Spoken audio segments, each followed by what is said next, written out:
Bab 1559.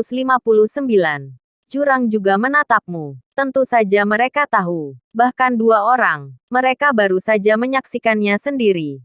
Hah, kalian bertemu dengan orang itu.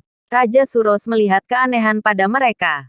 Tidak, tidak. Ada apa Raja Suros? Seorang master setingkat Ulrich Grimm muncul di Anhemia. Bukankah itu akan sangat menakutkan? Mengingat pesan Nathan, mereka segera mengganti topik pembicaraan. Ya, ada master setingkat Ulrich Grimm. Aku khawatir dia datang untuk berurusan dengan guru. Jika ada gerakan, segera beritahu aku. Setelah Raja Suros pergi, mereka menghela napas panjang. Kalian harus ingat, masalah Tuan Clark tidak boleh terbongkar. Semua orang mengangguk satu sama lain. Berita munculnya master setingkat Ulrich Grimm di daerah Anhemia menjalar seperti api. Sontak semua orang di Neslandia panik. Kemudian Neslandia mengeluarkan pengumuman melalui TV atau media, untuk meyakinkan semua orang bahwa tidak akan terjadi apa-apa. Bahkan jika ada master dengan kemampuan seperti Ulrich Grimm, masih akan ada 9 Raja Gatisus di Neslandia. Tidak ada yang perlu ditakuti. Kirana memandang Nathan yang sedang menonton televisi, berkata sambil tertawa. Meskipun kamu mengatakan bahwa kamu sekarang adalah orang biasa, kamu masih peduli dengan Neslandia. Jika kamu masih bertugas, sepertinya kamu sudah keluar mencari orang ini, bukan? Nathan hanya tersenyum dan tidak menjawab. Untuk apa dicari? Mereka semua sudah dibunuh olehnya. Tapi dia penasaran dengan orang-orang di belakang naga hitam. Dia bisa dengan mudah mengirim 2 orang yang lebih kuat dari Ulrich Grimm untuk membunuhnya. Latar belakang macam apa yang dimilikinya? Dia tiba-tiba terngiang dengan kalimat yang diucapkan oleh lelaki tua di penjara. Di dunia ini, ada sebagian orang hidup di dalam jurang. Tahan penasaranmu dan jangan mencoba untuk menemukan mereka. Ketika kamu menatap ke dalam jurang, jurang itu akan membalas menatapmu. Kata-kata lelaki tua itu sangat sederhana. Artinya, di dunia yang luas ini, ada banyak hal yang tidak kamu ketahui.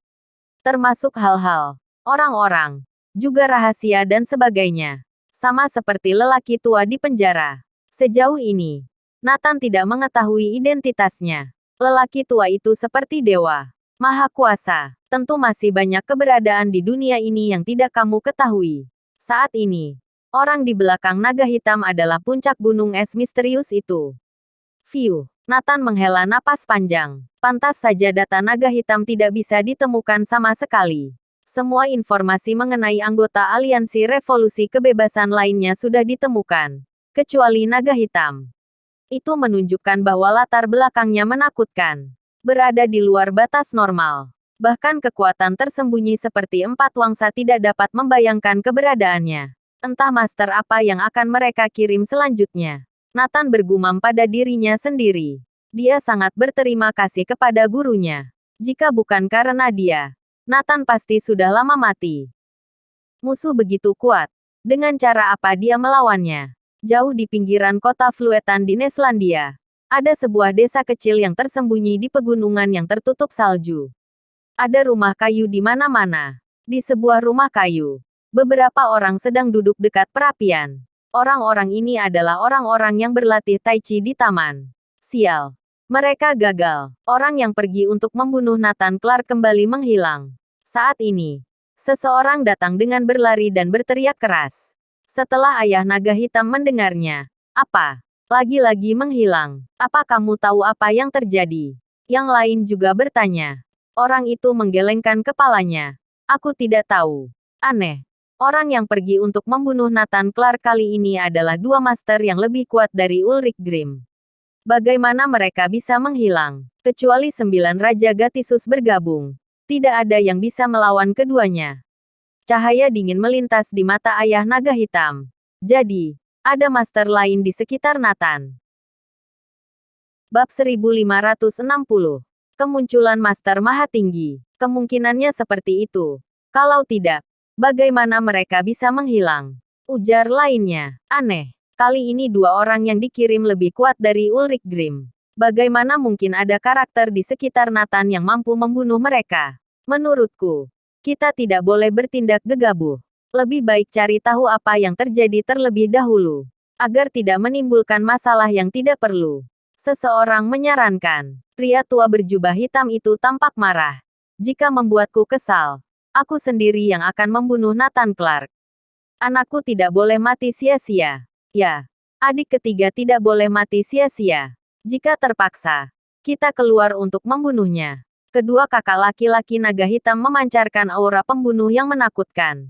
Menilai dari aura keduanya, mereka jauh lebih kuat daripada dua master yang dikirim untuk membunuh Nathan.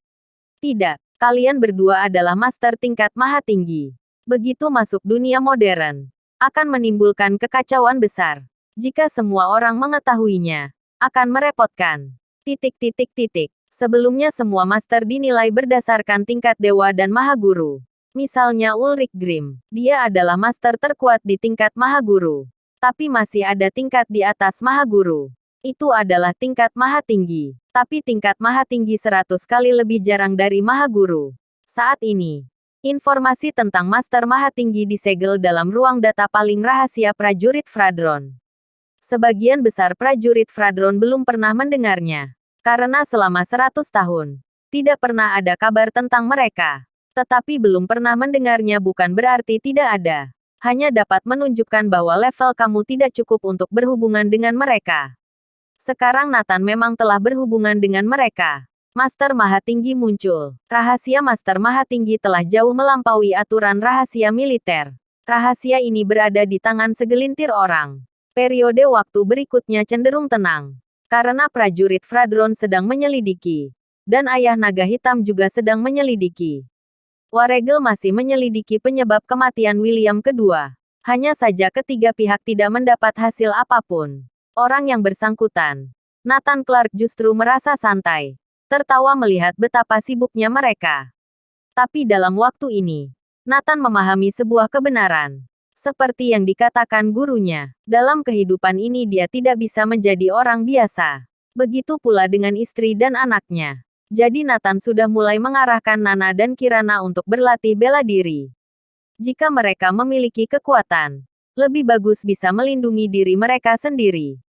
Tapi Nathan tidak langsung memberitahu Kirana untuk memintanya berlatih bela diri. Membimbing secara perlahan melalui latihan seperti Tai Chi. Sedangkan untuk Nana, Nathan melatihnya dari berbagai aspek. Nana masih kecil. Dia adalah anak yang baik dan mampu belajar dengan cepat. Beberapa hari kemudian, Nana sudah bergaya sangat terlatih. Berteriak, "Nenek, ibu dan ayah, mulai sekarang Nana akan melindungi kalian. Mulai sekarang, Nana akan menjadi raja dan dewa perang." Mata besar Nana penuh dengan semangat juang. Meskipun Nana baik dan patuh, namun kepribadiannya agak mirip dengan Nathan. "Nathan, kamu tidak ada kerjaan. Pensiun dari dewa perang. Tidak ada bawahan untuk dilatih." Lalu melatih Nana dan ibunya. Claudia memelototi Nathan. Kirana tertawa. "Bu, meski begitu, aku merasa tubuh menjadi lebih baik." "Baik, besok aku ikut bersama kalian," kata Claudia. "Kakak ipar, aku juga ingin bergabung." Nora juga mengangkat tangannya. Oke, semuanya ikut," Nathan berkata sambil tertawa. Dia memahami satu kebenaran yang dalam perlindungan terbaik adalah membuat mereka lebih kuat. Mulai hari itu, semua orang dapat melihat Nathan dan yang lain berlatih Tai Chi di ruang terbuka setiap hari. Tapi tidak ada yang tahu. Ini adalah keterampilan tak tertandingi yang diajarkan kepada Nathan oleh lelaki tua itu. Orang bodoh. Seluruh keluarga berlatih Tai Chi. Memalukan. Bersambung.